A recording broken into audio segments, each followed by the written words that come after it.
क्योंकि अंत में फल होगा और तेरी आशा न टूटेगी। नीति वचन 23वां अध्याय और 18वां पद।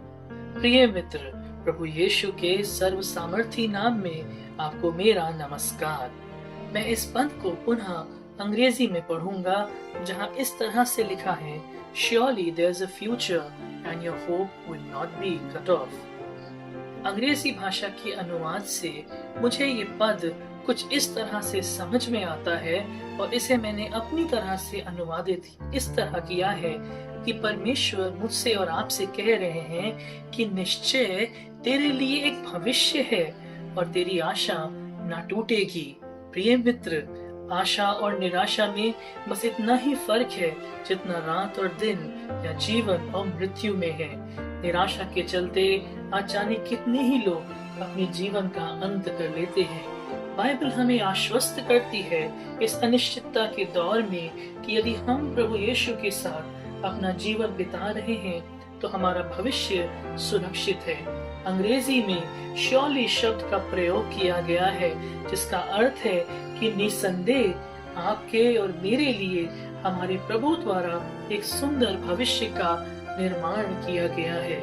बाइबल धर्म शास्त्र में वर्णित अनेक उदाहरण हमें प्रेरित करते हैं उस धन्य आशा को अपने जीवन में ग्रहण करने की, चाहे वो यूसुफ का जेल से प्रधानमंत्री बनने का सफर हो या बनी इजराइल का मिस्र की गुलामी से स्वतंत्रता की ओर जाने का, या राजा दाऊद के शोक से आनंद को पहुंचने का, या एलिया की मनोदशा की जब वो अपने प्राण को बचाकर जंगल की ओर चल दिया, या फिर नेहमाया की जिसने विपरीत परिस्थितियों में शहरपनाह का निर्माण किया, या रानी एस्तर का जिसने उस धन्य आशा के चलते निर्भीक होकर राजा के सामने अपने लोगों का पक्ष रखा।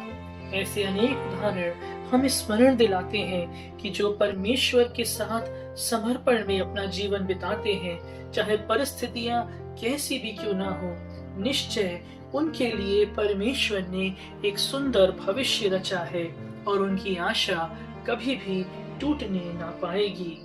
तो आइए हम इस आगमन के पर्व में बड़ी आशा के साथ प्रवेश करें और अपना जीवन अपने रचयिता, अपने सर्वशक्तिमान पिता परमेश्वर के हाथों में सौंप दें, जो मेरे और आपके भविष्य का नव निर्माण करता है। परमेश्वर इन वचनों के द्वारा आपको आशीष दे। आइए हम प्रार्थना करें। सर्वशक्तिमान परमेश्वर, आगमन के पर्व में प्रवेश करने से पूर्व मैं अपनी अपेक्षाएं और इच्छाएं आपको सौंपता हूँ। हमारी सहायता करें। हमारी योजनाओं की पूर्ति नहीं, लेकिन आपकी महिमा हमारे जीवन से हो, ऐसी हम अधिक लालसा करें। हमारे हृदय में उन इच्छाओं को जन्म दें जिससे हम आपकी मर्जी को पूरी कर सकें। अपने वचन को पढ़ने, सीखने और उन पर विश्वास करने की हमें सहायता दें। प्रभु यीशु के पवित्र नाम से आमीन।